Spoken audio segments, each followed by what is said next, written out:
ഞങ്ങളും ഞങ്ങളുടെ സന്തതി പരമ്പരകളും സൂര്യനും ചന്ദ്രനും നക്ഷത്രങ്ങളും ഉള്ള കാലത്തോളം റോമാസഭയുമായി ഞങ്ങൾക്കും ഞങ്ങളുടെ സന്തതി പരമ്പരകൾക്ക് യാതൊരു ബന്ധവും ഉണ്ടായിരിക്കയില്ല എന്ന് ആ കുരിശിൽ തൊട്ട് സത്യം ചെയ്തു. കേരളത്തിലെ ക്രിസ്തീയ സഭയ്ക്ക് 1-ാം നൂറ്റാണ്ട് മുതലുള്ള ചരിത്രവും പാരമ്പര്യവുമുണ്ട്. കേരളത്തിലെ ക്രൈസ്തവ സഭ ചില കാലഘട്ടങ്ങളിൽ അന്ധകാര യുഗത്തിലൂടെ കടന്നുപോയി. പിന്നീട് സഭയിൽ നവീകരണമുണ്ടായി. നവീകരണ സഭകൾ ഉടലെടുത്തു. നവീകരണ സഭകളിൽ ഏറ്റവും പ്രമുഖമാണ് മലങ്കര സുറിയാനി മാർത്തോമ സഭ. ആ മലങ്കര സുറിയാനി മാർത്തോമ സഭയിൽ നിന്ന് വീണ്ടും നവീകരണം ഉണ്ടായി രൂപപ്പെട്ടതാണ് Saint Thomas evangelical Church. Saint Thomas Evangelical ചർച്ചിലെ സീനിയർ വൈദികനും സഭാചരിത്രകാരനുമായ അധ്യാപകൻ കൂടെയായ റവറന്റ് ജോയ് മാത്യു കേരളത്തിലെ നവീകരണ ചരിത്രം പറയുന്നു. ഇപ്പോഴത്തെ പ്രത്യേക സാഹചര്യത്തിൽ നവീകരണത്തിനു വേണ്ടി ഇറങ്ങിത്തിരിച്ച ഏബ്രഹാം മൽപ്പാന്റെ പിന്തുടർച്ച അവകാശപ്പെടുന്ന മാർത്തോമ സഭ കത്തോലിക്ക സഭയുമായി ചേരുവാനുള്ള ഡയലോഗുകൾ നടന്നുകൊണ്ടിരിക്കുന്ന ഒരു കാലഘട്ടത്തിലാണ് നമ്മൾ ജീവിക്കുന്നത്. നവീകരണ ആശയങ്ങൾക്ക് പ്രസക്തി നഷ്ടപ്പെടുന്നു. നവീകരണ ആശയങ്ങളോട് സഭ മുഖം തിരിച്ചു നിൽക്കുന്ന ഒരു കാലഘട്ടം. എങ്ങനെയാണ് കേരളത്തിലെ സഭയുടെ നവീകരണ യാത്രകൾ ഉണ്ടായത്? എന്താണ് കേരളത്തിലെ സഭയുടെ നവീകരണ ചരിത്രം? സുദീർഘമായ നവീകരണ ചരിത്രം കേരളത്തിലെ സഭയ്ക്ക് പറയുവാനുണ്ട്. ആ ചരിത്ര വഴികളിലൂടെ ഒരു യാത്രയാണ് റവറന്റ് ജോയ് മാത്യു നടത്തുന്നത്. അദ്ദേഹത്തിന്റെ അല്പം ദീർഘമായ ഈ വീഡിയോ നിങ്ങൾ സസൂക്ഷ്മം ശ്രദ്ധിക്കുക. കേരളത്തിന്റെ നവീകരണ ചരിത്രം കൃത്യമായി മനസ്സിലാക്കുവാൻ ഇത് നിങ്ങളെ സഹായിക്കും. വിശുദ്ധ തോമസ് അപ്പോസ്തലനാൽ സ്ഥാപിതമായ ഒരു സഭയാണ് മലങ്കരയിലെ സഭയെന്നാണ് പാരമ്പര്യമായിട്ടുള്ള വിശ്വാസം. അതിനെതിരായിട്ടുള്ള ചില കാര്യങ്ങൾ ചിലർ ഈ കാലങ്ങളിൽ ഉണർത്തുന്നുണ്ടെന്നുള്ളത് നമുക്കെല്ലാവർക്കും അറിയാവുന്നതായിട്ടുള്ള കാര്യമാണ്. പാശ്ചാത്യ സഭാചരിത്രകാരന്മാരാണ് തോമസ് ലീഹായുടെ ഇന്ത്യയിലെ പ്രേക്ഷിത വൃത്തിയെ എതിർക്കുന്നവരായിട്ടുള്ള ആളുകൾ. യൂറോപ്പിൽ സുവിശേഷം കേൾക്കുന്നതിന് മുമ്പ് തന്നെ ഇന്ത്യയിൽ പ്രത്യേകിച്ച് കേരളത്തിൽ സുവിശേഷം കേട്ടു എന്നുള്ളത് ചിലർക്ക് അംഗീകരിക്കാൻ ബുദ്ധിമുട്ടുള്ളതായിട്ടുള്ള കാര്യമാണ്. അങ്ങനെ സഹസ്രാബ്ദങ്ങളുടെ പാരമ്പര്യമുള്ളതായിട്ടുള്ള ഒരു സഭയാണ് കേരളത്തിലെ സഭ. 1498 വാസ്കോ ഡി ഗാമ കേരളത്തിൽ വന്നത്. പോർട്ടുഗീസുകാർ വന്നപ്പോൾ ഇവിടെ ഒരു പുരാതനമായിട്ടുള്ള ഒരു സഭയുണ്ട് എന്നുള്ളത് മനസ്സിലായി, ക്രിസ്ത്യാനികളുണ്ടെന്ന് മനസ്സിലായി. റോമാ വിശ്വാസം കേരളത്തിലെ സഭയിൽ എങ്ങനെയെങ്കിലും കൊണ്ടുവരുവാനുള്ള ഒരു തീക്ഷ്ണമായിട്ടുള്ള ചടുലമായിട്ടുള്ള കാൽവയ്പ്പുകൾ അവരെ നടത്തി. അതിലേറ്റവും പ്രധാനമായിട്ടുള്ളത് ആർച്ച് ബിഷപ്പ് മെനസിസ് ഗോവയിൽ ഗവർണറായിട്ട്, പോർട്ടുഗീസ് ഗവർണറായിട്ട് വന്നു. അദ്ദേഹം കേരളം സന്ദർശിച്ചു. അപ്പോൾ അദ്ദേഹത്തിനും മനസ്സിലായി ഈ സഭയെ എങ്ങനെയെങ്കിലും റോമാ സഭയുടെ കീഴിൽ കൊണ്ടുവരണമെന്ന്. അദ്ദേഹം നടത്തിയ കൊച്ചി രാജാവിനെ ഒക്കെ കണ്ട് അവരുടെ പിന്തുണ അഭ്യർത്ഥിച്ചു. കൊച്ചി രാജാവിനും വളരെ സന്തോഷമായിരുന്നു. അന്ന് പോർട്ടുഗീസുകാരുടെ കീഴിലായിരുന്നു ഈ സമുദ്രത്തിൽ കൂടെയുള്ള യാത്രകളെല്ലാം. നല്ല പട്ടാളത്തിൻ്റെ സേവനവും ഒക്കെ ഈ പോർട്ടുഗീസ് കച്ചവടക്കാർക്കും പോർട്ടുഗീസ് ഗവർണർക്കും ഒക്കെ ലഭിച്ചതുകൊണ്ട് വളരെയധികം സ്വാധീനം ചെലുത്തുവാനുള്ള കഴിവ് ഈ ആർച്ച് ബിഷപ്പിനുണ്ടായിരുന്നു. അദ്ദേഹം മലങ്കരയിലെ പള്ളികളൊക്കെ സന്ദർശിച്ചോട്ടെ എന്ന് അന്നത്തെ കേരള മലങ്കര സഭ ഭരിച്ചുകൊണ്ടിരുന്നത് പകലോമറ്റം തറവാട്ടിലെ അർക്ക ദിയോക്കന്മാരായിരുന്നു, അതായത് ആർച്ച് ഡീക്കന്മാരായിരുന്നു. ഒരു ബിഷപ്പ് ഇല്ലായിരുന്നു. അപ്പോൾ ആ ആർച്ച് ഡീക്കൻ്റെ ഭരണത്തിന് കീഴിലായിരുന്നു മലങ്കരയിലെ സഭ. അപ്പോൾ ആർച്ച് ഡീക്കനെ കണ്ട് ഈ ആർച്ച് ബിഷപ്പ് മെനസിസ് അഭ്യർത്ഥിച്ചു, നിങ്ങളുടെ പള്ളികളൊക്കെ ഞാനൊന്ന് സന്ദർശിച്ചോട്ടെ. അങ്ങനെ സന്ദർശിക്കുന്നതിനായിട്ട് അനുവാദം കൊടുത്തു. പക്ഷെങ്കിൽ വളരെയധികം ഭൗതികമായും മറ്റുമുള്ള സ്വാധീനങ്ങൾ ഈ ആർച്ച് ബിഷപ്പ് പള്ളികളുടെ മേൽ ചെലുത്തുകയുണ്ടായി. അങ്ങനെ 1599 ഇവിടെ ഒരു ഉദയംപേരൂർ സുന്നകദോസ് എന്ന് കേൾവിപ്പെട്ടതായിട്ടുള്ള ആ ഒരു സുന്നകദോസ് വിളിച്ചു കൂട്ടാനായിട്ട് ആർച്ച് ഡീക്കൻ്റെ അനുവാദം ലഭിച്ചു. മാത്രമല്ല കൊച്ചി രാജാവിൻ്റെ ഒരു വിളംബരം കൂടെ ഉണ്ടായിരുന്നു. എല്ലാ പള്ളികളിലെയും പ്രതിപുരുഷന്മാർ ഈ ഉദയംപേരൂർ പള്ളിയിൽ കൂടുന്നതായിട്ടുള്ള സുന്നകദോസിൽ വന്നു ചേർന്നവൻ. അപ്പോൾ രാജാവിൻ്റെ കൽപ്പനയും ആർച്ച് ബിഷപ്പിൻ്റെ ചടുലമായിട്ടുള്ള സ്വാധീനങ്ങളും അർക്കദിയോക്കാൻ്റെ പിന്തുണയും എല്ലാം കൂടി നല്ലൊരു കൂട്ടം അവിടെ സമ്മേളിക്കുകയുണ്ടായി. അപ്പോൾ സമ്മേളിച്ചപ്പോൾ തന്നെ ഈ ആർച്ച് ബിഷപ്പ് ഒരു ഒരു ഒരു വേല ചെയ്തെന്ന് പറഞ്ഞാൽ അദ്ദേഹം പള്ളിക്കകത്തൊരു കുരിശുണ്ടായിരുന്നു. ആ കുരിശിൻ്റെ മുന്നിൽ ഈ ആർച്ച് ബിഷപ്പ് സാഷ്ടാംഗം വീണ് നമസ്കരിച്ചു. എന്നിട്ട് വന്നുകൂടിയ പ്രതിപുരുഷന്മാരോടെല്ലാം പറഞ്ഞു, ഞാൻ ചെയ്തതുപോലെ നിങ്ങളും ചെയ്യണമെന്ന്. ഇത് എന്ത് ചെയ്തെന്നറിയാമോ? ഈ ആർച്ച് ബിഷപ്പ് ആ കുരിശിൻ്റെ മുന്നിൽ നേരെ നിന്നു. വന്നവരെല്ലാം കുരിശിനെ വണങ്ങുന്നത് പോലെ തന്നെ ഈ ആർച്ച് ബിഷപ്പിനെ വണങ്ങി നമസ്കരിച്ചു. എന്നിട്ട് നേരത്തെ തന്നെ എഴുതി കൊണ്ടുവന്നിട്ടുണ്ടായിരുന്നു, ഈ റോമാസഭയുടെ ഉപദേശങ്ങൾ ഈ സഭ സ്വീകരിക്കുന്നതെന്ന്. റോമാസഭയുടെ എന്ന് പ്രത്യേകിച്ച് പറഞ്ഞില്ലെങ്കിലും താഴെ പറയുന്നതായിട്ടുള്ള ഉപദേശങ്ങൾ സ്വീകരിക്കുന്നതായിട്ട് നേരത്തെ കൊണ്ടുവന്നതായിട്ടുള്ള പ്രമേയങ്ങൾ, തീരുമാനങ്ങൾ വായിച്ച് അവതരിപ്പിച്ചു. അപ്പോൾ ആർക്കും ഒന്നും പറയാൻ തോന്നിയില്ല. കാര്യമായിട്ടുള്ള ഡിസ്കഷനൊന്നും നടക്കാതെ തന്നെ കന്യാമറിയാമനോടുള്ള പ്രാർത്ഥന, അതുപോലെ തന്നെ പട്ടക്കാരുടെ മുമ്പിലെ കുമ്പസാരം, മാത്രമല്ല മരിച്ചവർക്ക് വേണ്ടിയുള്ള പ്രാർത്ഥന, പരിശുദ്ധന്മാരോടുള്ള അപേക്ഷ, അതുപോലെ തന്നെ കുർബാനയിലെ അപ്പവീഞ്ഞുകൾക്ക് യേശുക്രിസ്തുവിൻ്റെ ശരീരവും രക്തവുമായിട്ട് മാറുന്നു എന്നുള്ള വസ്തുമാറ്റ ഉപദേശം. ഇങ്ങനെ ഉള്ള മലങ്കര സഭയിൽ അന്നുവരെ ഇല്ലായിരുന്നതായിട്ടുള്ള കുറേ ദുരുപദേശങ്ങൾ ഈ ഉദയംപേരൂർ സുന്നകദോസിൽ അവതരിപ്പിക്കുകയും അങ്ങനെ അത് പാസ്സാക്കുകയും ചെയ്തു. എന്നാൽ അവിടെ ഒരു വൈദികൻ മാത്രം എഴുന്നേറ്റ് നിന്ന് തൻ്റെ കുപ്പായം, അതായത് ഈ ഊരി തോളയിലിട്ടിട്ട്, ഇപ്പോൾ എല്ലാം കിഴുക്കാൻ പാടാണ് നടക്കുന്നത്, ഇങ്ങനെയുള്ള സംഗതികൾ ചെയ്യുന്നത് സൂക്ഷിച്ചു വേണമെന്നൊരു ഭയനിർദ്ദേശം നൽകി. പക്ഷെങ്കിൽ ആർച്ച് ബിഷപ്പ് പറഞ്ഞു ഉടനടി അദ്ദേഹത്തെ പുറത്താക്കാൻ. ആളുകളെല്ലാം കൂടെ അയാളെ പുറത്താക്കി. അങ്ങനെ ഒരു ഭയനിർദ്ദേശം കൊടുത്തുവെങ്കിലും അതിന് വലിയ വിലയൊന്നും ഉണ്ടായില്ല. അപ്പം അങ്ങനെയാണ് മലങ്കര സഭയിലെ ഈ റോമാ വിശ്വാസം പടരുന്നതിനായിട്ട് ഇടയായിത്തീരുന്നത്. എന്നാൽ 2 തലമുറ കഴിഞ്ഞിട്ടാണ് അതിന് ഒരു വ്യത്യാസം ചെറുതായിട്ടെങ്കിലും ഉണ്ടാവാനിടയായിത്തീർന്നത്. ചെറുതായിട്ടൊന്നും പറയാൻ പറ്റത്തില്ല. മലങ്കര സഭയെ ആകമാനം സ്വാധീനിച്ചതായിട്ടുള്ള ഒരു സംഗതിയായിരുന്നു 1653 കൂനംകുരിശ് സത്യം. ആ കൂനംകുരിശ് സത്യം എന്ന് പറഞ്ഞാൽ ഇങ്ങനെയൊരു ദുർഗതി ഉദയംപേരൂർ സുന്നകദോസിൽ ഉണ്ടായി എന്ന് അന്നത്തെ സഭാ നേതാക്കന്മാർക്ക് മനസ്സിലായി. അതുകൊണ്ട് മലങ്കര സഭയെ എങ്ങനെയെങ്കിലും രക്ഷിക്കാനായിട്ട് അന്നത്തെ 4 പാത്രിയർക്കാ കേന്ദ്രങ്ങളിലേക്ക്, അന്ത്യോക്യയിലേക്കും യെരുശലേമിലേക്കും ഒക്കെ അന്നത്തെ ഇവിടുത്തെ സഭാ നേതാക്കന്മാർ കത്തുകൾ അയച്ചു. അന്നൊരു കത്തുകൾ അങ്ങോട്ട് പോകണമെങ്കിൽ 6 മാസമെങ്കിലും പിടിക്കും, തിരിച്ചതിനൊരു മറുപടി കിട്ടണമെങ്കിലും 6 മാസമെങ്കിലും പിടിക്കും. അങ്ങനെ വേണ്ടി ഒരു നീണ്ട കാലാവധി ഉണ്ടെങ്കിൽ മാത്രമേ ഒരു കത്തിന് മറുപടി ലഭിക്കത്തുള്ളൂ. അപ്പോൾ മലങ്കര സഭയെ രക്ഷിക്കുന്നതിനായിട്ട് വിദേശത്ത് നിന്ന് പല പട്ടക്കാര് അല്ലെങ്കിൽ ബിഷപ്പന്മാർ വന്നുവെന്ന് ചരിത്രം പറയുന്നുണ്ട്. പക്ഷേ ഇവരൊക്കെ പോർട്ടുഗീസുകാരാൽ പിടിക്കപ്പെട്ട് പോർട്ടുഗീസുകാരാൽ തിരിച്ചയക്കപ്പെടുകയോ വധിക്കപ്പെടുകയോ ചെയ്തിട്ടുണ്ടെന്നുള്ളതാണ് മലങ്കര സഭ ചരിത്രം പറയുന്നത്.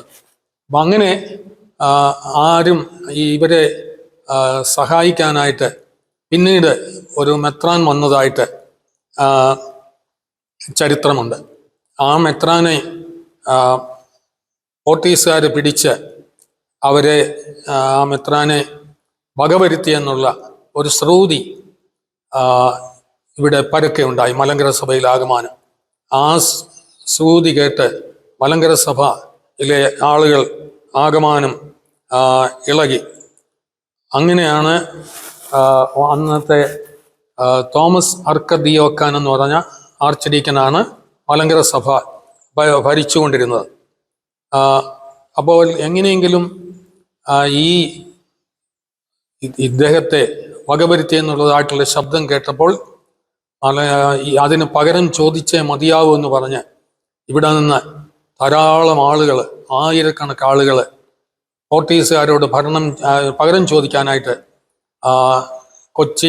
കൊച്ചിക്ക് മട്ടാഞ്ചേരിക്ക് യാത്രയായി. പക്ഷെങ്കിൽ അവിടെ ചെന്നപ്പോൾ പോർട്ടുഗീസ് പട്ടാളം അവിടെ ഉണ്ടായിരുന്നു. പോർട്ടുഗീസ് പട്ടാളക്കാർ പീരങ്കി ഇവരുടെ നേരെ ചൂണ്ടി വെച്ചുകൊണ്ട് അതിനെ തടയാനായിട്ട് ശ്രമിച്ചു.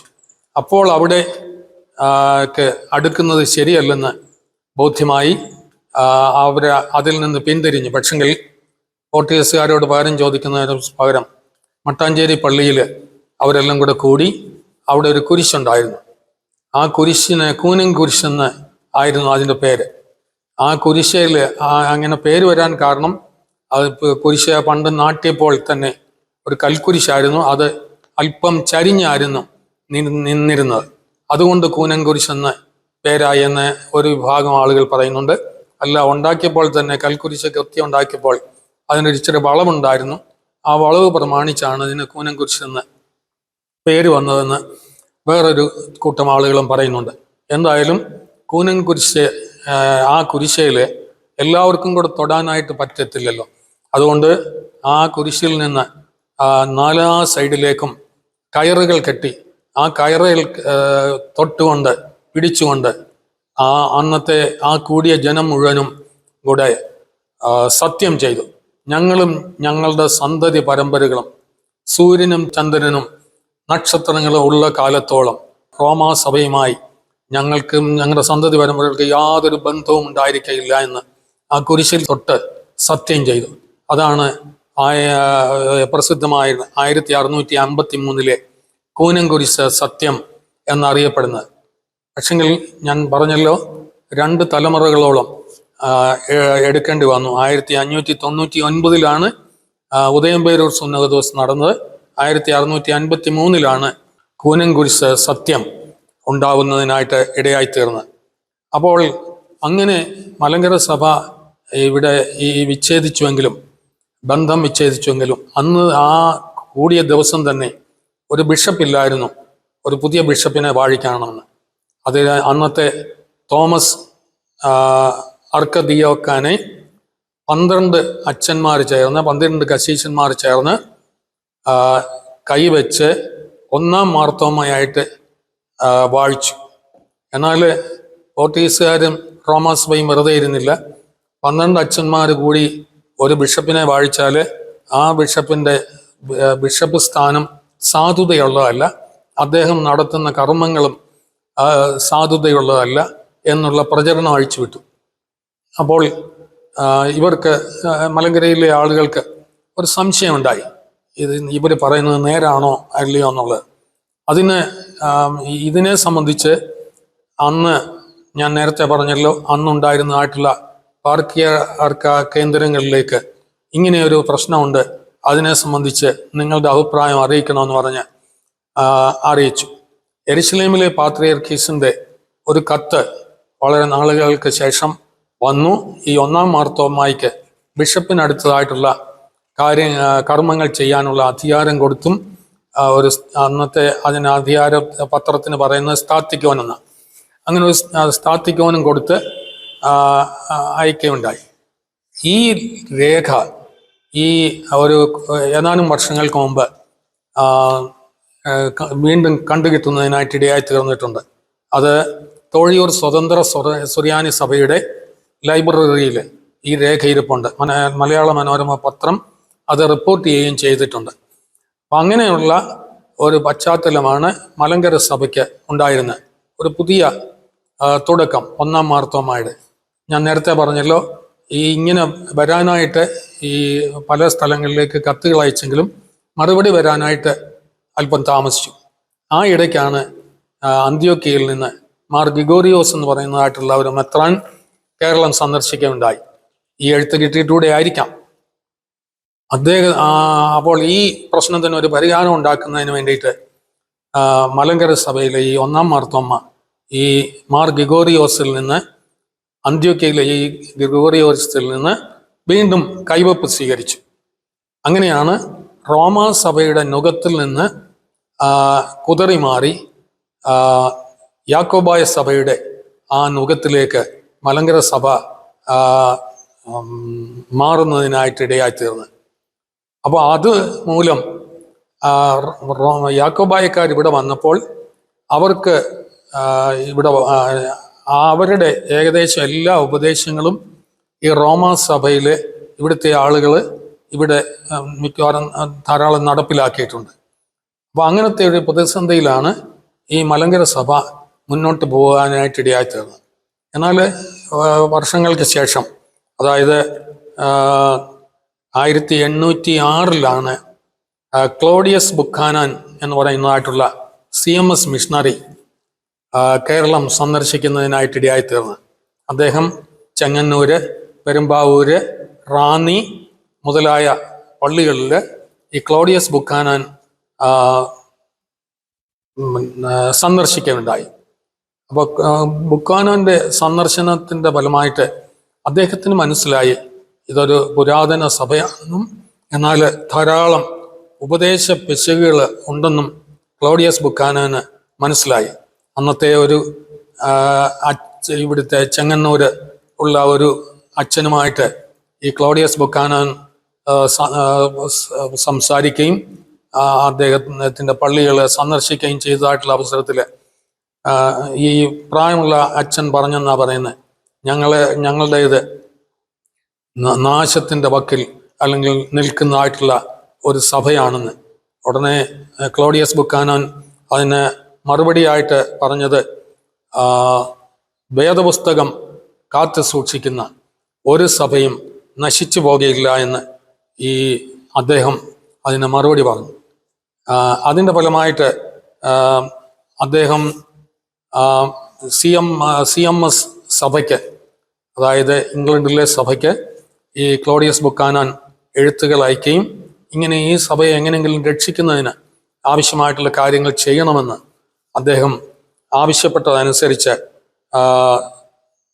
1816 തോമസ് നോർട്ടൺ എന്ന് പറയുന്നതായിട്ടുള്ള ഒരു മിഷണറി, അദ്ദേഹം ശ്രീലങ്കയ്ക്കാണ് പോയത്. ശ്രീലങ്കയ്ക്ക് പോകുന്ന വഴി അദ്ദേഹം ഇവിടെ ആലപ്പുഴ തുറമുഖത്ത് അദ്ദേഹം ഇറങ്ങി. അദ്ദേഹത്തിനോട് CMS സഭ ആവശ്യപ്പെട്ടു ഈ സഭയിൽ ആവശ്യമായിട്ടുള്ള കാര്യങ്ങൾ ചെയ്യുന്നതിനായിട്ട് അദ്ദേഹത്തിന് നിർദ്ദേശം കൊടുത്തു. അങ്ങനെ ഈ ഇവര് CMS മിഷണറിമാര് കേരളത്തിൽ പിന്നീട് പലര് വരുന്നതിനായിട്ട് ഇടയായിത്തീർന്നു. ഇതിനിടയ്ക്ക് 1810 കേണൽ മൺറോ എന്ന് പറയുന്നതായിട്ടുള്ള ഒരു സായിപ്പ് ഇവിടെ തിരുവിതാംകൂർ ദിവാനായിട്ട് വന്ന് ചാർജ് എടുക്കുകയുണ്ടായി. ദിവാൻ എന്ന് പറഞ്ഞാൽ പ്രധാനമന്ത്രിയുടെ അധികാരം, പ്രസിഡന്റിന്റെ അധികാരവും ഉള്ള ഒരു ഉദ്യോഗസ്ഥനായിരുന്നു ഈ കേണൽ മൺറോ. അതായത് തിരുവിതാംകൂർ രാജവംശം അന്ന് ഒരു ബ്രിട്ടീഷുകാരുടെ ഒരു സാമന്ത രാജ്യമായതുകൊണ്ട് ബ്രിട്ടീഷുകാർ അയച്ചതായിട്ടുള്ള ഈ ഉദ്യോഗസ്ഥനാണ് ഇവിടുത്തെ ഇങ്ങനെ കാര്യങ്ങളൊക്കെ മനസ്സിലായത്. കേണൽ മൺറോയെ പറ്റി ഒരു വാക്ക് പറയുവാനായിട്ട് ആഗ്രഹിക്കുന്നു. അദ്ദേഹം ആക്ച്വലി ഒരു പട്ടക്കാരനാവണം അല്ലെങ്കിൽ ഒരു വൈദികനാവണമെന്നുള്ള ഒരു മിഷണറി മനോഭാവമുള്ള ഒരാളായിരുന്നു. എന്നാൽ അദ്ദേഹം ബ്രിട്ടീഷ് പട്ടാളത്തിൻ്റെ കേണലായിട്ട് ആണ് ഇവിടുത്തെ ഉദ്യോഗസ്ഥനായിട്ട് വരുന്നതിനായിട്ട് ഇടയാത്തത്. അദ്ദേഹം ഒരു മിഷണറി മനോഭാവത്തോടുകൂടി ഈ മലങ്കര സഭയിൽ പ്രവർത്തിക്കുന്നതിനായിട്ട് ഇടയായി തീർന്നു എന്ന് കാണുവാൻ സാധിക്കും. എന്ന് പറഞ്ഞാൽ അതിൻ്റെ അർത്ഥം അദ്ദേഹത്തിൻ്റെ ഒരു സ്വാധീനം കൊണ്ടാണ് ഈ ധാരാളം പള്ളികളുടെ കൂടെ പള്ളിക്കൂടങ്ങൾ സ്ഥാപിക്കുന്നതിനായിട്ട് ഇടയായിത്തീർന്നത്. എന്ന് പറഞ്ഞാൽ ഓരോ പള്ളിയുടെ കൂടെയും ഓരോ പള്ളിക്കൂടം സ്കൂള് നടത്തുകയാണെങ്കിൽ അതിൽ കൂടെ ഒത്തിരി കാര്യങ്ങൾ ചെയ്യാനായിട്ട് സാധിക്കും എന്ന് അദ്ദേഹത്തിന് മനസ്സിലായി. അതിൻ്റെ ഫലമായിട്ട് മാത്രമല്ല, അദ്ദേഹത്തിൻ്റെ പരിഷ്കാരങ്ങൾ വളരെയധികം ശ്രദ്ധാർഹമാണ്. അതായത് തെക്കൻ തിരുവിതാംകൂറിലെ നാടാർ വിഭാഗത്തിൽപ്പെട്ട ആളുകൾക്ക് അവരുടെ സ്ത്രീകൾക്ക് മാറുമറയ്ക്കാനായിട്ട് അവകാശമില്ലായിരുന്നു. അയിത്തം നിലനിന്നിരുന്നതായിട്ടുള്ള കാലഘട്ടം.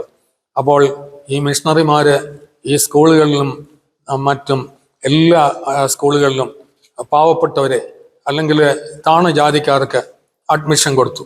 അങ്ങനെ താണജാതിക്കാരും ഈ കാലയളവിൽ വിദ്യാഭ്യാസം നേടുന്നതിനായിട്ട് ഇടയായിത്തീർന്നു. ആ തെക്കൻ തിരുവിതാംകൂറിലെ നേരത്തെ പറഞ്ഞ ആ പ്രശ്നത്തിനും അന്നത്തെ റാണി ലക്ഷ്മി ഭായി തമ്പുരാട്ടിയായിരുന്നു അന്നത്തെ ഭരണം നടത്തിക്കൊണ്ടിരുന്നത്. അവരുമായിട്ട് ഒത്തുചേർന്ന് ഇദ്ദേഹം ധാരാളം പരിഷ്കാരങ്ങൾ ഉണ്ടാക്കുന്നതിനായിട്ട് ഇടയായിത്തീർന്നു. അപ്പോൾ ഇതൊക്കെ ആയിരിക്കണം പിൽക്കാലങ്ങളിൽ കേരളം ഇന്ത്യയിലെ മറ്റ് സംസ്ഥാനങ്ങളെക്കാട്ടിൽ വിദ്യാഭ്യാസപരമായും സാമൂഹ്യമായിട്ടും സാംസ്കാരികപരമായിട്ടും എല്ലാം ഉന്നതിയിൽ വരുന്നതിനായിട്ട് ഇടയായിത്തീർന്നത് ഈ കേണൽ മൺറോ അല്ലെങ്കിൽ CMS മിഷണറിമാര് തുടങ്ങി വെച്ചതായിട്ടുള്ള ഈ ഭരണ പരിഷ്കാരങ്ങളും വിശ്വാസവുമാണെന്ന് മനസ്സിലാക്കുവാനായിട്ട് സാധിക്കും. മാത്രമല്ല, അന്നത്തെ അച്ഛന്മാർക്ക് പട്ടക്കാർക്ക് വിവാഹം ചെയ്യുന്നതിനായിട്ട് അധികാരമില്ല, അവകാശമില്ലായിരുന്നു. അപ്പോൾ ഈ കേണൽ മൺറോയുടെ കാലത്താണ് അന്ന് പുന്നത്രം മാർ ദിവന്നാസ്യോസ് ആയിരുന്നു മലങ്കരയിലെ മെത്രാൻ. അദ്ദേഹത്തെ സ്വാധീനിച്ചിട്ട് പട്ടക്കാർക്ക് വിവാഹം ചെയ്യുന്നതിന് ഉള്ള അനുവാദം കൊടുക്കുകയുണ്ടായി. ആദ്യമായിട്ട് വിവാഹം ചെയ്യുന്ന പട്ടക്കാരന് 400 രൂപ സമ്മാനം, പിന്നെ പുറകെ വരുന്ന അച്ഛന്മാർക്കെല്ലാം 150 രൂപ സമ്മാനം. അപ്പൊ അങ്ങനെ ഒത്തിരി അച്ഛന്മാര് അവരുടെ ഇത് സെലിബസി അല്ലെങ്കിൽ ഭാര്യ ഇല്ലാത്ത വിവാഹം കഴിക്കാത്ത അവസ്ഥ മാറ്റി വിവാഹം കഴിക്കുന്നതിനായിട്ട് ഇടയായിത്തീർന്നു. അപ്പൊ അങ്ങനെ കാതലായിട്ടുള്ള ഒരുപാട് ഭരണപരിഷ്കാരങ്ങൾ ഈ കേണൽ മൺറോയുടെ കാലത്തുണ്ടായി. പിന്നീട് ഹെൻറി ബേക്കർ, ജോസഫ് ഫെൻ തുടങ്ങിയതായിട്ടുള്ള മിഷണറിമാര് കേരളത്തിൽ വരികയും കോട്ടയം കേന്ദ്രമാക്കി അവര് പ്രവർത്തനം നടത്തുകയും ചെയ്തു. എന്നാൽ ഇതിനിടയ്ക്ക് 1836 മാവേലിക്കര ഒരു പള്ളി പ്രതിപുരുഷ യോഗം വിളിച്ചു കൂട്ടുകയുണ്ടായി. അതായത് മിഷണറിമാരുമായിട്ടുള്ള ബന്ധം എങ്ങനെയായിരിക്കണമെന്ന് തീരുമാനിക്കാനായിട്ടാണ് ഈ മാവേലിക്കരയിൽ ഈ യോഗം വിളിച്ചു കൂട്ടിയത്. മിക്കവാറും അന്നത്തെ പള്ളികളിലെ പള്ളികളിൽ നിന്നെല്ലാം പ്രതിപുരുഷന്മാർ അവിടെ ഉണ്ടായി. അവിടുത്തെ മലങ്കര മെത്രാപ്പോലിത്തായിരുന്ന ചേപ്പാട്ടുമാർ ദിവന്യാസ്യോസ് ആയിരുന്നു. അദ്ദേഹത്തിൻ്റെ മുൻഗാമിയായിട്ടുള്ള പുന്നത്രമാർ ദിവന്യാസോസുമായിട്ട് വിശ്വാസത്തിലും ഇടപാടിലുമൊക്കെ വ്യത്യാസം ഉണ്ടായിരുന്നു ഈ മെത്രാന്. അപ്പോൾ എന്ത് സംഭവിച്ചെന്നറിയാമോ? അതിലെ മിഷണറിമായിട്ട് അദ്ദേഹത്തിന് പുന്നത്രമാർ ദിവന്യാസോസിനുണ്ടായിരുന്നതായിട്ടുള്ള ബന്ധം വലിച്ചെറിയുന്നതിനായിട്ട് ഈ മീറ്റിങ്ങിൽ തീരുമാനിച്ചു. അതിൻ്റെ ഫലമായിട്ട് മലങ്കരയിലെ മിഷണറിമാർക്ക് പള്ളികളിൽ യഥേഷ്ടം കടന്നു ചെന്ന് അവരുടെ ഉപദേശങ്ങൾ പറയുന്നതിനുള്ള സ്വാതന്ത്ര്യം നിഷേധിക്കപ്പെട്ടു. എന്നാൽ അന്ന് പാലക്കുന്നത്ത് അബ്രഹാം മൽപ്പാൻ, കൈതയിൽ ഗീവർഗീസ് മൽപ്പാൻ, ഈ 2 മൽപ്പാന്മാരെന്ന് പറഞ്ഞ സുറിയാനി പ്രൊഫസർമാർ ഈ മീറ്റിങ്ങിന് പോയില്ല. മാവേലിക്കര ഈ മീറ്റിങ്ങിന് പോയില്ല, പ്രതിപക്ഷ യോഗത്തിന്. ആ തീരുമാനങ്ങളാണ് മാവേലിക്കര പടിയോല എന്ന പേരിൽ അറിയപ്പെടുന്നത്. അപ്പോൾ അതിൻ്റെ ഫലമായിട്ട് ഞാൻ നേരത്തെ പറഞ്ഞല്ലോ, ഈ രണ്ട് അച്ഛന്മാർ, അതായത് കൈതയിൽ ഗീവർഗീസ് മൽപ്പാനും പാലക്കുന്നത്ത് അബ്രഹാം മൽപ്പാനും ഈ മീറ്റിങ്ങിന് പോയില്ലെന്ന്. പക്ഷെങ്കിൽ അവർക്ക് ഈ മിഷണറിമാരുമായിട്ടുള്ള ബന്ധത്തിൽ ഇവർ സുറിയാനി പഠിപ്പിച്ചിരുന്നത് അന്നത്തെ കോട്ടയത്തെ പഴയ സെമിനാരില്ല, കോട്ടയത്ത് ഒരു സെമിനാരി ഉണ്ടായിരുന്നു. അപ്പോൾ അവിടെ മിഷണറിമാർക്ക് കടന്നു ചെന്ന് പഠിപ്പിക്കുന്നതിനുള്ള അവകാശവും സ്വാതന്ത്ര്യവും നേരത്തെ ഉള്ള മെത്രാച്ചൻ ബിഷപ്പ് നൽകിയിരുന്നു. അപ്പോൾ ഈ രണ്ട് അച്ഛന്മാർക്കും ഇതിനെ സംബന്ധിച്ച് എന്താണ് സുവിശേഷ വിഹിത വിശ്വാസം, ശരിയായിട്ടുള്ള വിശ്വാസം എന്താണെന്ന് ഈ രണ്ട് അച്ഛന്മാർക്കും നല്ല ബോധ്യമുണ്ടായിരുന്നു. അപ്പോൾ അങ്ങനെ 1836 ഈ പാലക്കുന്നത്ത് അബ്രഹാം മൽപ്പാൻ മാരാമണ്ണ പള്ളിയിൽ അന്ന് ഒരു വലിയ പെരുന്നാൾ നടക്കുകയാണ്. ആ പെരുന്നാളിന് ഇന്നത്തെ കാലത്ത് മണർകാട്ടും പുതുപ്പള്ളിയിലുമൊക്കെ പദയാത്രയായിട്ട് പോകുന്നത് പോലെ ദേശത്തിൻ്റെ വിവിധ ഭാഗങ്ങളിൽ നിന്ന് മാരാമണ്ണ പള്ളിയിലേക്ക് പെരുന്നാൾ ദിവസം ആളുകൾ വരിവരിയായിട്ട് വരുന്ന പതിവുണ്ടായിരുന്നു. അന്ന് സംഭവിച്ചത് എന്താണെന്ന് വെച്ചാൽ, അബ്രഹാം മൽപ്പാന് ഈ ഒരു സുവിശേഷ വിശ്വാസം അല്ലെങ്കിൽ സുവിശേഷ വിഹിത വിശ്വാസം മനസ്സിലാക്കിയതുകൊണ്ട് അന്ന് നടന്നതായിട്ടുള്ള ആചാരങ്ങളിൽ വ്യത്യാസം വരുത്തുന്നതിനായിട്ട് അദ്ദേഹം തീരുമാനിച്ചുറച്ചാണ് വന്നത്. അന്ന് കുർബാന ചൊല്ലുന്നത് അല്ലെങ്കിൽ തിരുവത്താഴ് ശുശ്രൂഷ അനുഷ്ഠിക്കുന്നത് സുറിയാനി തക്സ വെച്ചാണ്. എന്നാൽ അന്ന് ആ ദിവസം, ആ പെരുന്നാളിൻ്റെ ഏറ്റവും പ്രധാന ദിവസം അബ്രഹാം മൽപ്പാൻ കുർബാന ചൊല്ലിയത് സുറിയാനി പുസ്തകം തക്സ നേരെ എടുത്തു വച്ചിട്ട് അത് നോക്കി മലയാളത്തിൽ മനസ്സിൽ തർജ്ജമ ചെയ്ത് അദ്ദേഹം അന്ന് കുർബാന ചൊല്ലി. ആളുകൾക്കെല്ലാം അത് വളരെ സന്തോഷമായിരുന്നു. കാരണം അതുവരെ സുറിയാനി പുസ്തകത്തിൽ നോക്കി സുറിയാനിയിൽ കുർബാന ചൊല്ലിയാൽ ആളുകൾക്കൊന്നും മനസ്സിലാവത്തില്ലായിരുന്നു. എന്നാൽ അബ്രഹാം മൽപ്പാൻ്റെ അന്നത്തെ ആ ഒരു പ്രവർത്തനം ആളുകൾക്ക് വളരെ സന്തോഷമായിരുന്നു. അതുകൂടാതെ അദ്ദേഹം വേറെ ഒരു കാര്യം കൂടെ ചെയ്തു.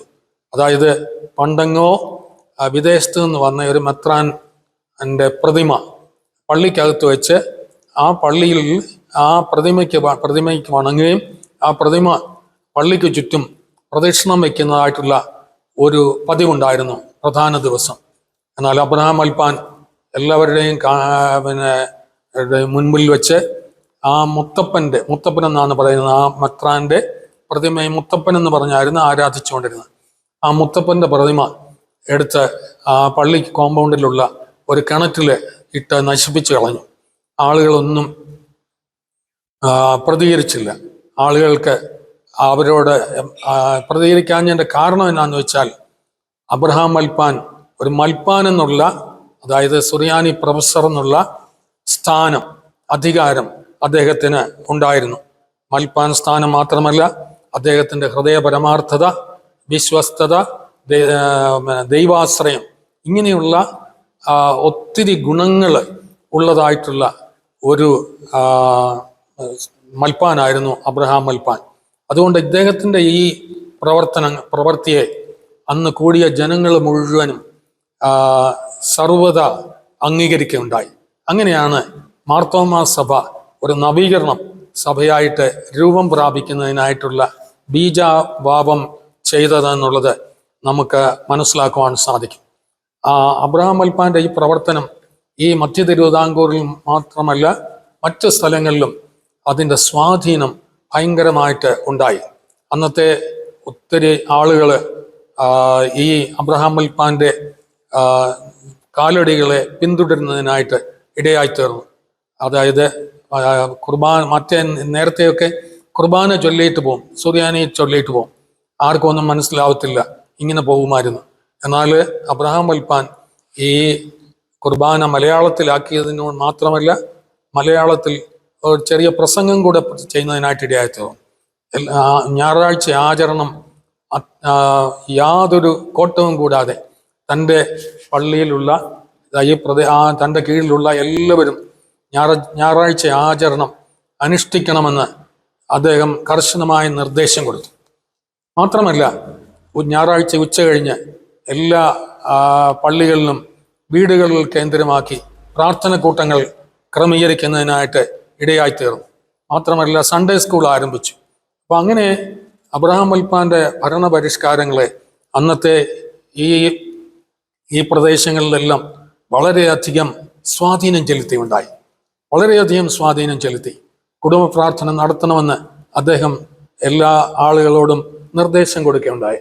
അപ്പോൾ അങ്ങനെ അന്നത്തെ എൻ്റെ വീട് അയിരൂരാണ്. അയിരൂരിന് ഉള്ള സ്ഥലത്ത് നിന്ന് കോഴഞ്ചേരിയിലേക്കാണ് ഈ അന്നത്തെ അയിരൂർക്കാർ ഈ കാർഷിക വിളകൾ ചുമന്നുകൊണ്ട് വെളുപ്പിനെ ഇറങ്ങും, കോഴഞ്ചേരിയിൽ വരും. അവിടെ കോഴഞ്ചേരി ചന്തയിലാണ് അത് വിപണനം ചെയ്യുന്നത്.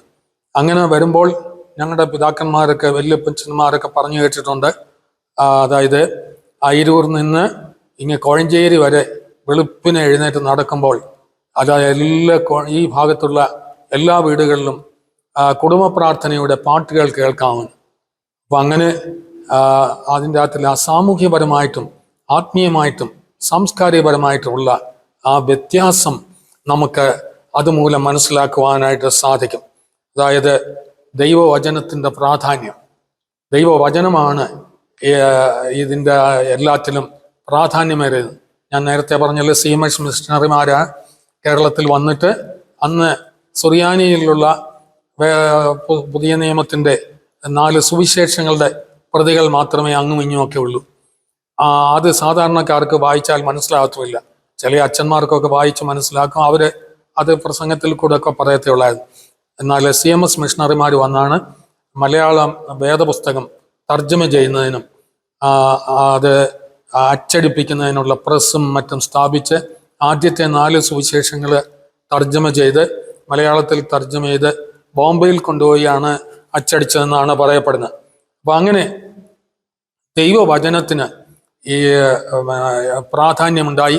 ദൈവവചനം സാധാരണക്കാരുടെ ഇടയിൽ ലഭിക്കുന്നതിനായിട്ട് ഇടയായി തീർന്നു.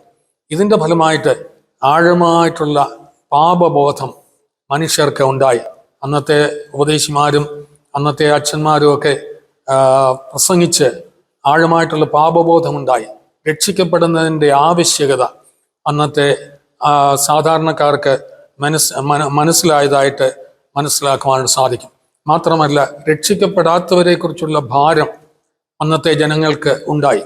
അതുമൂലം സുവിശേഷ വേലയ്ക്ക് വേണ്ടിയിട്ട് മറ്റുള്ളവരോട് സുവിശേഷം പറഞ്ഞ് എങ്ങനെയെങ്കിലും അവരുടെ ഈ രക്ഷയുടെ അനുഭവത്തിൽ വരണമെന്നുള്ളതായിട്ടുള്ള താല്പര്യം ഇവർക്കെല്ലാം ഉണ്ടായി.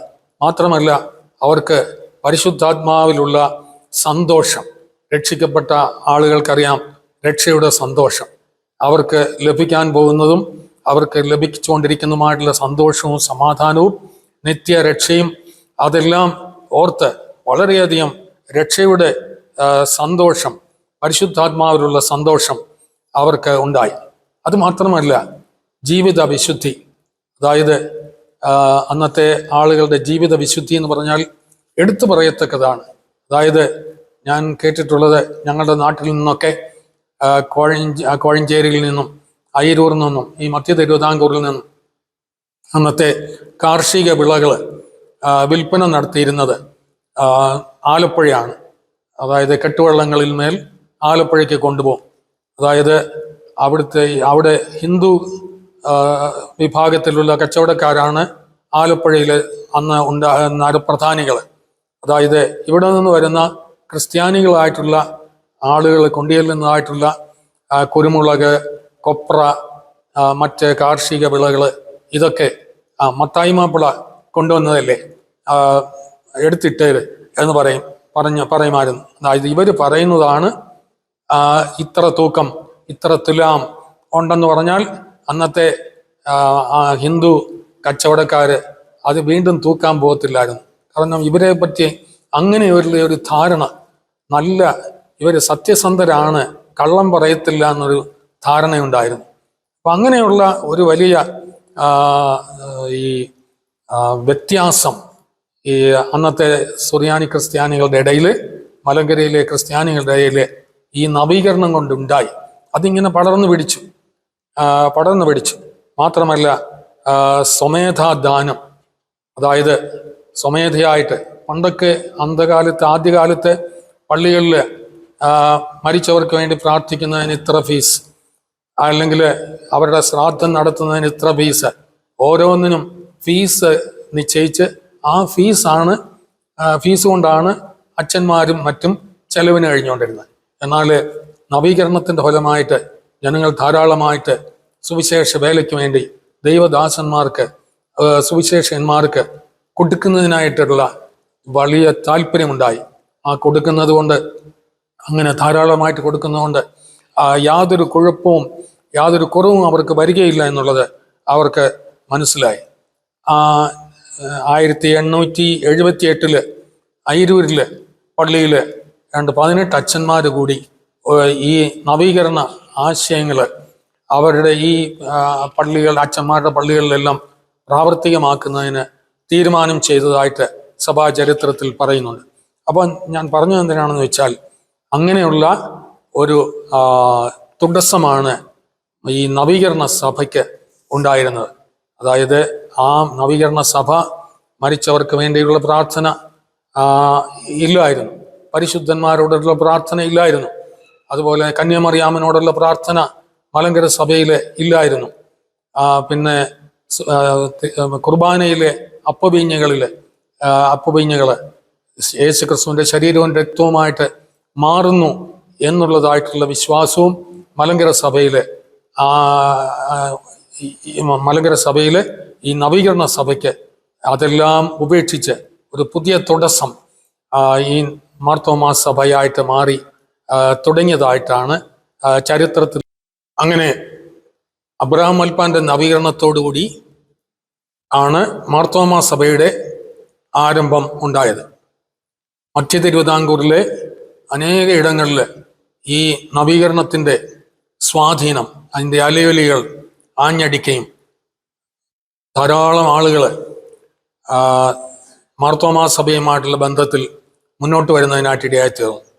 അതിന് നേതൃത്വം നൽകിയതായിട്ടുള്ള വലിയ മത്യൂസ് അത്താനാസ്യോസ്, തിത്തൂസ് ഒന്നാമൻ മാർത്തോമ, തിത്തൂസ് രണ്ടാമൻ മാർത്തോമ, തോമസ് അത്താനാസ്യോസ് മാത്രമല്ല പിന്നീട് എബ്രഹാം മാർത്തോമ, ഈ മെത്രാച്ചന്മാരുടെ കീഴിൽ സുവിശേഷ ബഹിത വിശ്വാസത്തിന് ഊന്നൽ നൽകിക്കൊണ്ട് ഈ മാർത്തോമാ സഭ മുന്നേറുകയുണ്ടായി. ആ കാലങ്ങളിൽ പ്രഗത്ഭരായിട്ടുള്ള വൈദികർ മാർത്തോമാ സഭയ്ക്ക് നേതൃത്വം നൽകുന്നതിനായിട്ടുണ്ടായിരുന്നു. അവരിൽ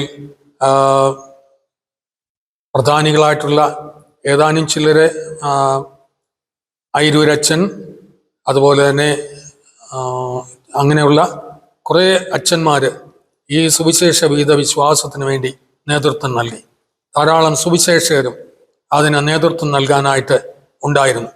അതായത് അവരിൽ കുഞ്ചമണ്ണിൽ മാമൻ ഉപദേശി, സാധു കൊച്ചുകുഞ്ഞ് ഉപദേശി, അങ്ങനെയുള്ള പ്രഗത്ഭരായിട്ടുള്ള സുവിശേഷകർ ഈ മാർത്തോമാ സഭയ്ക്ക് നേതൃത്വം നൽകി. അന്ന് പല സമയങ്ങളിലായിട്ട് വലിയ ആത്മീയ ഉണർവ് ഉണ്ടാകുന്നതിനായിട്ട് ഇടയായിത്തീർന്നു. വളരെ സുവിശേഷ പ്രസംഗം കേട്ട് പാപബോധമുണ്ടായി വലിയ നിലവിളിയോടുകൂടി ആളുകൾ യേശു ക്രിസ്തുവിനെ രക്ഷിതാവായിട്ട് സ്വീകരിച്ച് രക്ഷയുടെ അനുഭവത്തിൽ വരികയുണ്ടായി. അവരെ ശരിയായ പാതയിൽ നയിക്കുന്നതിനും മറ്റുമാണ് മാർത്തോമ സുവിശേഷ പ്രസംഗ സംഘം എന്ന് ഉള്ള കല്ലിശ്ശേരി മാളികയിൽ വെച്ച് കൂടിയതായിട്ടുള്ള സുവിശേഷകരുടെ സുവിശേഷം പ്രചരിപ്പിക്കുന്നതിൻ്റെ ആവശ്യത്തെപ്പറ്റി ബോധവൽക്കരിക്കുന്നതിനും അങ്ങനെ ഒരു തുടങ്ങുന്നതിനുമാണ്. അങ്ങനെയാണ് മാരാമൺ കൺവെൻഷൻ തുടങ്ങുന്നതിനായിട്ട് ഇടയായിത്തീർന്നത്. മാരാമൺ കൺവെൻഷനിൽ വിദേശ പ്രസംഗികരുൾപ്പെടെ നമ്മുടെ തമിഴ്നാട്ടിൽ നിന്നുള്ള സുവിശേഷ പ്രവർത്തകരൊക്കെ വന്ന് ആദ്യകാലങ്ങളിൽ പ്രസംഗിക്കുമായിരുന്നു. അപ്പം അങ്ങനെ ഈ പ്രദേശങ്ങളിൽ സുവിശേഷത്തിൻ്റെ ഒരു വലിയ സ്വാധീനം ഉണ്ടായി. ഈവൻ മാരാമൺ കൺവെൻഷനിൽ പ്രസംഗിച്ചതായിട്ടുള്ള ഡോക്ടർ സ്റ്റാൻലി ജോൺസ് ഒരിക്കൽ ഇവിടെ പ്രസംഗത്തിൻ്റെ ഇടയ്ക്ക് പറഞ്ഞു, ഇവിടെ ആരെങ്കിലും വെറ്റില മുറുക്ക് പുകയില കൊണ്ടുവന്നിട്ടുണ്ടെങ്കിൽ അത് മണലിൽ പൂഴ്ത്തണമെന്ന്. അങ്ങനെ ഒത്തിരി ആളുകൾ മാരാമൺ കൺവെൻഷനിൽ വെച്ച് പ്രതിജ്ഞയെടുത്ത് ലഹരിയെ ഉപയോഗിക്കുകയില്ല എന്ന് തീരുമാനമെടുത്ത് മുന്നോട്ട് പോയി. അങ്ങനെ മാരാമൺ കൺവെൻഷന്റെ ഫലമായിട്ട് ഉണ്ടായതായിട്ടുള്ള ആ മുന്നേറ്റത്തിൽ സുവിശേഷ പ്രസംഗ സംഘത്തിന് വലിയ ഒരു പങ്കുണ്ട്. അതിൻ്റെ ഫലമായിട്ടാണ് സുവിശേഷ പ്രസംഗ സംഘത്തിൻ്റെ നേതൃത്വത്തിലാണ് വടക്കൻ തിരുവിതാംകൂറിൽ പോലും പോയി സുവിശേഷം പ്രസംഗിച്ച ധാരാളം ആളുകൾ വടക്കൻ തിരുവിതാംകൂറിലെ മാർത്തോമാ സഭയോട് ചേരുകയുണ്ടായി. അതിനു മുമ്പ് എന്നാൽ വടക്കൻ തിരുവിതാംകൂറിലെ യാക്കോബായ സഭയുടെ സ്ഥിതി എന്ന് പറഞ്ഞാൽ വളരെയധികം പരിതാപകരമായിരുന്നു. അച്ഛന്മാർ പോലും മദ്യപാനികളായിട്ടുള്ള അച്ഛന്മാരുണ്ടായിരുന്നു. അതായത് 1950കളിൽ പ്രസിദ്ധീകരിച്ച വടക്കൻ തിരുവിതാംകൂറിൽ സുവിശേഷം എന്ന് പറയുന്ന ഒരു പുസ്തകത്തിൽ ഇതെല്ലാം രേഖപ്പെടുത്തിയിട്ടുണ്ട്. മദ്യപാനികളായിട്ടുള്ള പട്ടക്കാര്, നേർച്ച കാഴ്ചകൾ, ചാരായ നേർച്ച, പള്ളികളിൽ ചാരായ നേർച്ച, കോഴിവെട്ട്, ഇങ്ങനെയൊക്കെയുള്ളതായിട്ടുള്ള ദുരാചാരങ്ങൾ ധാരാളം ഉണ്ടായിരുന്നു. അന്ന് ഈ പള്ളികളിൽ വരുന്ന ധാരാളം ആളുകൾ മദ്യപിച്ച് ആടിയും പാടിയും ഈ പള്ളികളിൽ വന്ന് നേർച്ച കാഴ്ചകൾ അർപ്പിച്ച് പോകുമായിരുന്നു. ആർക്കെങ്കിലും അസുഖം ഉണ്ടായാൽ, അവരുടെ വളർത്തുന്ന മൃഗങ്ങൾക്ക് അസുഖം ഉണ്ടായാൽ ഈ പള്ളിയിൽ നേർച്ച നേർന്നാൽ അതിന് വ്യത്യാസം വരുമെന്ന് അവരൊക്കെ ചിന്തിച്ചു വെച്ച് ധാരാളം നേർച്ച കാഴ്ചകൾ ഇങ്ങനെയുള്ള പള്ളികളിൽ കൊണ്ടു കൊടുക്കുമായിരുന്നു. പെരുമ്പാവൂരിന് അടുത്തുള്ള പല പള്ളികളിൽ, മൂവാറ്റുപുഴയ്ക്ക് അടുത്തുള്ള പല പള്ളികളിലും ഇങ്ങനെയുള്ള നേർച്ച കാഴ്ചകൾ മൂലം. അപ്പോൾ അവിടേക്കാണ് മാർത്തോമാ സഭയിൽ നിന്ന് ഈ സുവിശേഷകരെ പോയി സുവിശേഷം പ്രസംഗിച്ച് ധാരാളം ആളുകൾ രക്ഷിക്കപ്പെടുന്നതിനായിട്ടും മാർത്തോമാ സഭയായിട്ട് മാറുന്നതിനായിട്ടും ഒക്കെ ഇടയായിത്തീർന്നത്. അപ്പം ഞാൻ ഈ പറഞ്ഞത് എന്തിനാണെന്ന് വെച്ചാൽ, മാർത്തോമാ സഭയുടെ ചരിത്ര പശ്ചാത്തലം ഇങ്ങനെയാണ്. അതായത് വേദപുസ്തകത്തിൻ്റെ പ്രാധാന്യം, മരിച്ചവർക്ക് വേണ്ടിയിട്ടുള്ള പ്രാർത്ഥന, പരിശുദ്ധന്മാരോടുള്ള പ്രാർത്ഥന, കന്യാമറിയാമനോടുള്ള പ്രാർത്ഥന, കുർബാനയിലെ വസ്തുമാറ്റ ഉപദേശം, ഇങ്ങനെയുള്ള തെറ്റായിട്ടുള്ള ദുരുപദേശങ്ങൾ ഇല്ലാത്തതായിട്ടുള്ള ഒരു സഭയായിരുന്നു. എന്നാൽ ഈ ഞാൻ നേരത്തെ പറഞ്ഞ എബ്രഹാം മാർത്തോമാ തിരുമേനി വരെയുള്ള മെത്രാച്ചന്മാരുടെ കാലത്ത് ഈ തെറ്റായിട്ടുള്ള ഉപദേശങ്ങളൊന്നും പൊന്തി വന്നിരുന്നില്ല. ഡോക്ടർ യോഹന്നാൻ മാർത്തോമാ തിരുമേനി മാർത്തോമാ മെത്രാപ്പോലിത്ത ആയപ്പോഴാണ് അല്പസ്വല്പ വ്യത്യാസങ്ങളൊക്കെ അതിലുണ്ടായി.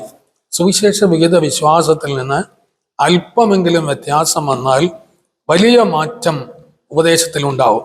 കാരണം എന്താണെന്ന് വെച്ചാൽ, ഒരു ഗ്ലാസ് പാലിൽ ഒരു തുള്ളി വിഷം ചേർന്നാൽ ആ പാല് മുഴുവനും ചീത്തയാവുന്നത് പോലെ ഉള്ള പ്രശ്നമാണ്. അല്പം വിട്ടുവീഴ്ച സുവിശേഷ വിഹിത വിശ്വാസത്തിന് കൊടുത്താൽ അതിൻ്റെ പ്രത്യാഘാതം വളരെയാവും. അപ്പോൾ യോഹന്നാൻ മാർത്തോമാ തിരുമേനിയുടെ ചിന്താഗതി, മരിച്ചവർക്ക് വേണ്ടി പ്രാർത്ഥിക്കുന്നത് വേദവിപരീതമാണെന്ന് മാർത്തോമാ സഭ വിശ്വസിക്കുന്നില്ല എന്ന് പിന്നീട് അദ്ദേഹം KN ദാനിയേൽ സാർ കൊടുത്തതായിട്ടുള്ള ആ കേസിൽ സത്യവാങ്മൂലം കൊടുത്തപ്പോൾ ആ സത്യവാങ്മൂലത്തിൽ അഫിഡവിറ്റിൽ എഴുതുകയുണ്ടായി. വിശ്വാസത്തിൻ്റെ അടിസ്ഥാനം 66 പുസ്തകങ്ങൾ അടങ്ങിയ വിശുദ്ധ വേദപുസ്തകം മാത്രമാണെന്ന് മാർത്തോമാ സഭ വിശ്വസിക്കുന്നില്ല എന്ന് ആ സത്യവാങ്മൂലത്തിൽ എഴുതിയിട്ടുണ്ട്. പരിശുദ്ധന്മാരോട് പ്രാർത്ഥിക്കുന്നു, അതുപോലെ തന്നെ അതൊന്നും വേദവിപരീതമാണെന്ന് ഞങ്ങൾ വിശ്വസിക്കുന്നില്ല എന്നായിരുന്നു അദ്ദേഹത്തിൻ്റെ. അതിൻ്റെ അർത്ഥം ആർക്കെങ്കിലും വേദവിപരീതമൊന്നുമല്ല, ആർക്കെങ്കിലും പ്രാർത്ഥിക്കണമെന്നുണ്ടെങ്കിൽ പ്രാർത്ഥിച്ചോളൂ എന്നുള്ള ഒരു അയഞ്ഞ സമീപനമായിരുന്നു അദ്ദേഹത്തിന് വരും.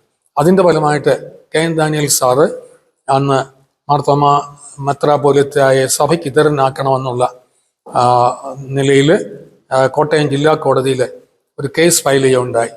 ആ കേസ് പക്ഷെങ്കിൽ ജില്ലാ കോടതിയിലും ഹൈക്കോടതിയിലും സുപ്രീം കോടതിയിലും മാർത്തോമാ സഭ KN ദാനിയേൽ സാറിന് എതിരായിട്ട് വിധിക്കുകയുണ്ടായി. തന്നെയല്ല, അപ്പോഴേക്ക് മാർത്തോമ പത്യോപദേശ സമിതി എന്നുള്ള പേരിൽ ഒരു സംഘടന 1952 മുതൽ മാർത്തോമ സഭയിൽ പ്രവർത്തിക്കുന്നതിനായിട്ട് ഇടയായി തീർന്നു. എൻ്റെ സ്വദേശമായിട്ടുള്ള അയിരൂരാണ് അതിൻ്റെ ആരംഭമിട്ടത്. അയിരൂർ മാർത്തോമ ഹൈസ്കൂളിൽ കൂടിയതായിട്ടുള്ള കെ.എൻ. ദാനിയേൽ സാറിൻ്റെ അധ്യക്ഷതയിൽ കൂടിയതായിട്ടുള്ള ഒരു സമ്മേളനത്തിലാണ് അതിൻ്റെ തുടക്കം. പിന്നീട് തിരുവല്ലായിലും മറ്റ് വിവിധ സ്ഥലങ്ങളിലും മാർത്തോമ സഭയുടെ അന്നത്തെ കേന്ദ്രങ്ങളിലെല്ലാം ഈ മാർത്തോമ പത്യോപദേശ സമിതിയുടെ നേതൃത്വത്തിൽ മീറ്റിങ്ങുകൾ നടത്തുകയും സത്യവിശ്വാസം എന്താണെന്ന് പഠിപ്പിക്കുന്നതിനായിട്ട് ശ്രമിക്കുകയും ചെയ്തു. അന്ന് 4 അച്ഛന്മാരും, അതായത് പിന്നീട് കെ.എൻ. ദാനിയേൽ സാറും CJ തോമസ് സാർ എന്ന് പറഞ്ഞ കോഴഞ്ചേരി സെൻറ് തോമസ് ഹൈസ്കൂളിൻ്റെ ഹെഡ് മാസ്റ്റർ ആയിരുന്ന ഒരു സാറുണ്ടായിരുന്നു. ഇവരൊക്കെയാണ് അന്ന് അതിന് നേതൃത്വം നൽകിയത്. 4 അച്ഛന്മാരുടെ പേര് എടുത്തു പറയുവാനായിട്ട് ഞാൻ ആഗ്രഹിക്കുകയാണ്.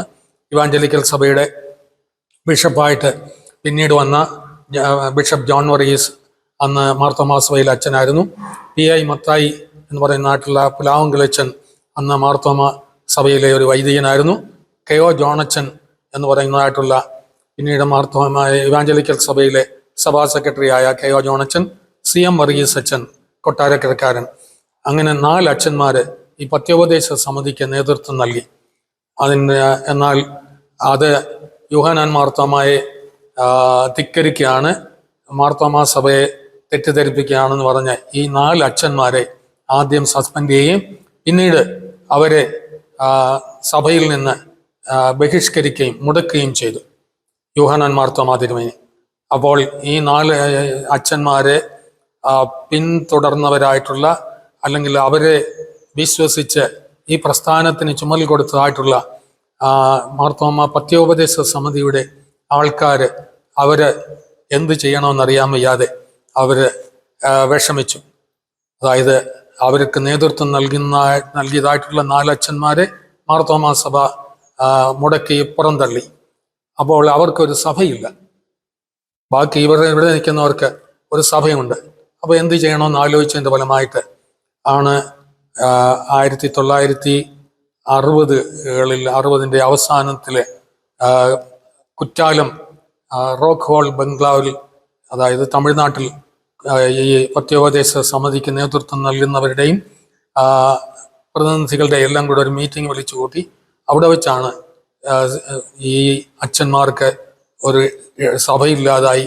അതുകൊണ്ട് അവരെ എങ്ങനെയെങ്കിലും പിന്തുണച്ച് മതിയാവുമെന്ന് ഉള്ള വളരെ പ്രാർത്ഥനയോടുകൂടെ എടുത്തതായിട്ടുള്ള തീരുമാനം. ആ പ്രാർത്ഥനയോടുകൂടെ എടുത്തതായിട്ടുള്ള തീരുമാനത്തിൻ്റെ ഫലമാണ് 1961 ജനുവരി 26 saint Thomas evangelical church of India എന്ന പേരിൽ തിരുവല്ലായിൽ വെച്ച്, തൈമലയിൽ വെച്ച് ഒരു പുതിയ സഭയായിട്ട് മാറി. കേരളത്തിലെ ഒരു പുതിയ സഭയുടെ, എപ്പിസ്കോപ്പൽ സഭയുടെ രൂപപ്പെടുന്നതിനായിട്ട് ഇടയായി തീർന്നു.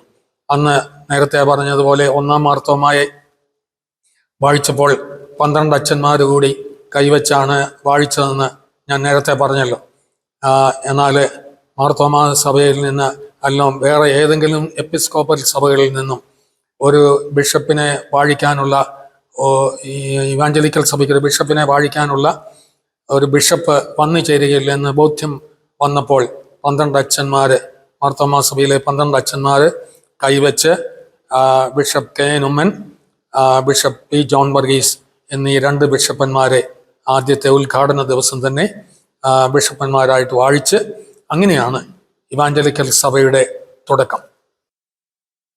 Cent Thomas evangelical church of India 1961 ജനുവരി 26 തിരുവല്ലായിലെ മഞ്ഞാടിയിലെ തൈമലയിലെ ഉദ്ഘാടനം ചെയ്യുകയും 2 ബിഷപ്പന്മാരെ വാഴിച്ച് മുന്നോട്ട് അങ്ങനെയാണ് ആരംഭമെന്ന് ഞാൻ പറഞ്ഞല്ലോ. 20ഓളം അച്ഛന്മാര് മാർത്തോമാ സഭയിൽ നിന്നും ഇവാഞ്ചലിക്കൽ സഭയിലേക്ക് അന്നത്തെ കാലത്തെ വരികയുണ്ടായി.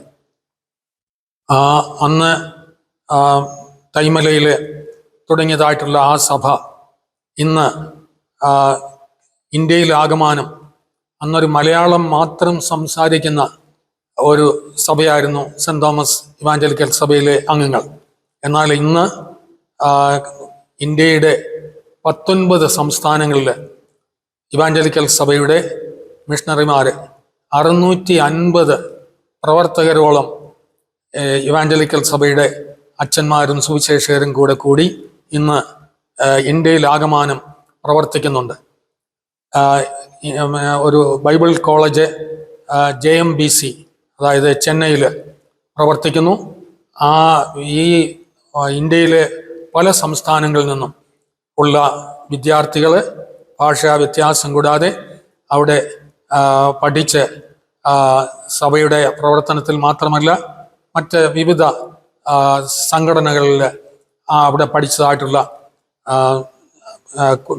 വിദ്യാർത്ഥികൾ ഇന്ന് അച്ഛന്മാരായും സുവിശേഷകരായും മറ്റ് പാസ്റ്റർമാരുമായി ഒക്കെ പ്രവർത്തിക്കുന്നുണ്ടെന്നുള്ളത് ഏറ്റവും സന്തോഷകരമായിട്ടുള്ള ഒരു സംഗതിയാണ്.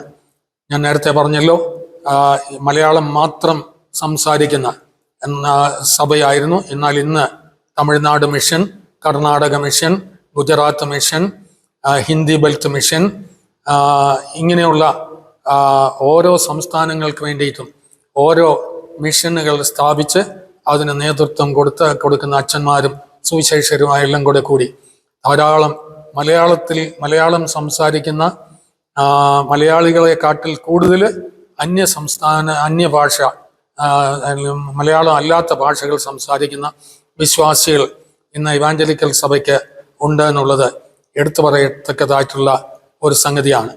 അതായത് ഇന്നും ആ സുവിശേഷ വിഹിത വിശ്വാസം മുറുകെ പിടിച്ചുകൊണ്ട് സുവിശേഷത്തിൻ്റെ സാക്ഷികളായി ഇന്ത്യയിൽ മാത്രമല്ല ഇന്ന് UK-യിലും അമേരിക്കയിൽ തന്നെ അനേക ഇടവകളുണ്ട്. പിന്നെ യൂറോപ്പിലും പല സ്ഥലങ്ങളിലും ഗൾഫിൻ്റെ പ്രദേശങ്ങളിലെല്ലാം ഇവാഞ്ചലിക്കൽ സഭയ്ക്ക് ഇന്ന് ഇടവകളും സ്ഥാപനങ്ങളും ഉണ്ട് എന്നുള്ളത് എടുത്തു പറയുവാനായിട്ട് ഞാൻ ആഗ്രഹിക്കുകയാണ്. അങ്ങനെ തങ്ങളെ ഏൽപ്പിച്ചതായിട്ടുള്ള ആ ദൗത്യം ഇവാഞ്ചലിക്കൽ സഭയിലെ ജനങ്ങൾ ഇന്നും അത് ചുമലിലേറ്റി സുവിശേഷം പ്രസംഗിക്കുക, സത്യസുവിശേഷത്തിന് വേണ്ടി നിലകൊള്ളുക, സുവിശേഷ വിഹിത വിശ്വാസം മുറുകെ പിടിക്കുക. AD 52 തോമസ് ലീഹ കേരളത്തിൽ വന്ന് കത്തിച്ചതായിട്ടുള്ള ആ സുവിശേഷത്തിൻ്റെ ദീപശിഖ ഇന്ന് 1900 വർഷങ്ങൾ കഴിഞ്ഞ് ഇന്ന് ഇവാഞ്ചലിക്കൽ സഭയുടെ ഇന്നത്തെ നേതാക്കന്മാരുടെ കയ്യിലും ഇന്നത്തെ സുവിശേഷകരുടെയും അച്ഛന്മാരുടെയും കയ്യിലും എത്തി നിൽക്കുകയാണ്. അത് അടുത്ത കർത്താവിൻ്റെ വരവ് താമസിക്കുന്നുണ്ടെങ്കിൽ അത് അടുത്ത തലമുറയ്ക്ക് കൈമാറാനുള്ള ഒരു വലിയ ഉത്തരവാദിത്വമാണ് തങ്ങളുടെ ചുമലിൽ ഇരിക്കുന്നതെന്നുള്ള ബോധ്യത്തോടു കൂടിയാണ് ഓരോ ഇവാഞ്ചലിക്കൽ സഭ അംഗങ്ങളും മുന്നോട്ട് പോകുന്നത്. ആ ഒരു ദൗത്യം നിറവേറപ്പെടട്ടെ. അങ്ങനെ സുവിശേഷത്തിൻ്റെ ആ വെള്ളി വെളിച്ചം ഇന്ത്യയിലെ ധാരാളം ആളുകൾ, ഹിന്ദി, ബംഗാളി, അതുപോലെ തന്നെ ത്രിപുരയിൽ വരെ ഇന്ന് ഇവാഞ്ചലിക്കൽ സഭയുടെ വേല നടക്കുന്നുണ്ട്. കാശ്മീരിലുണ്ട്, ഹരിയാനയിലും ആന്ധ്രയിലും ഗുജറാത്തിലും രാജസ്ഥാനിലും ഒക്കെ ഇവാഞ്ചലിക്കൽ സഭയുടെ പ്രവർത്തനങ്ങൾ നടക്കുന്നു. അത് അങ്ങനെ അനുസ്യൂതം മുന്നോട്ട് പോകുവാൻ ദൈവമായ കർത്താവ് ഇതുവരെ സഹായിച്ചു. ആ ദൗത്യം കർത്താവിൻ്റെ വരവ് വരെയും നിറവേറ്റണം എന്നുള്ള ഉത്കടമായിട്ടുള്ള ആഗ്രഹത്തോടു കൂടിയാണ് ഇവാഞ്ചലിക്കൽ സഭയുടെ നേതൃത്വം മുന്നോട്ട് പോകുന്നത്. ഇന്ന് ഇവാഞ്ചലിക്കൽ സഭയ്ക്ക് 4 റിട്ടയർഡ് ബിഷപ്പന്മാരും 2 സജീവ സേവനത്തിലിരിക്കുന്ന ബിഷപ്പന്മാരും ഉണ്ട്. പ്രിസൈഡിംഗ് ബിഷപ്പായിട്ട് പ്രവർത്തിക്കുന്നത് ഡോക്ടർ തോമസ് എബ്രഹാം ബിഷപ്പാണ്. അദ്ദേഹത്തിൻ്റെ സഹ ബിഷപ്പായിട്ട് ബിഷപ്പ് ഡോക്ടർ എബ്രഹാം ചാക്കോ തിരുമേനിയാണ്. മാത്രമല്ല 2 സജീവ സേവനത്തിലിരിക്കുന്ന വികാരി ജനറൽമാരും 150ഓളം പട്ടക്കാരും, ഞാൻ നേരത്തെ പറഞ്ഞല്ലോ, എല്ലാവരും കൂടി 650ഓളം സുവിശേഷകര്, സേവനിമാര് വിവാഹം കഴിക്കാതെ കർത്താവിൻ്റെ വേലയ്ക്ക് പ്രവർത്തിച്ചുകൊണ്ടിരിക്കുന്നവരെയാണ് സേവനിമാരെന്ന് ഇവാഞ്ചലിക്കൽ സഭ വിളിക്കുന്നത്. അങ്ങനെയുള്ള സഹോദരിമാരും സഭയ്ക്കുണ്ട്. മാത്രമല്ല വോളണ്ടറി വർക്കായിട്ട് സ്വമേധയാ സുവിശേഷകരായിട്ട് പ്രവർത്തിക്കുന്ന ധാരാളം ആളുകളുണ്ട്. അങ്ങനെ ബിഷപ്പന്മാരും അതുപോലെ തന്നെ അച്ഛന്മാരും സുവിശേഷകരും സേവനിമാരും ഉൾപ്പെടെ ഒരു വലിയ സുവിശേഷ വിഹിത വിശ്വാസത്തിന് വേണ്ടി പോരാടുന്ന ഒരു കൂട്ടം ആളുകളാണ് ഇവാഞ്ചലിക്കൽ സഭയ്ക്കുള്ളത്. അതിൽ ഞങ്ങൾക്കെല്ലാം അഭിമാനമുണ്ട്. ദൈവത്തിൻ്റെ കർത്താവിൻ്റെ രണ്ടാമത്തെ വരവോളം മുന്നോട്ട് പോകാനുള്ള ദൃഢനിശ്ചയത്തോടുകൂടി മുന്നോട്ട് പോകാനായിട്ട് സാധിക്കുന്നു. ദൈവം തുടർന്നും കർത്താവിൻ്റെ വേലയെ അനുഗ്രഹിക്കട്ടെ എന്ന് പ്രാർത്ഥിച്ചുകൊണ്ട് ഞാൻ എൻ്റെ വാക്കുകളെ ചുരുക്കുന്നു.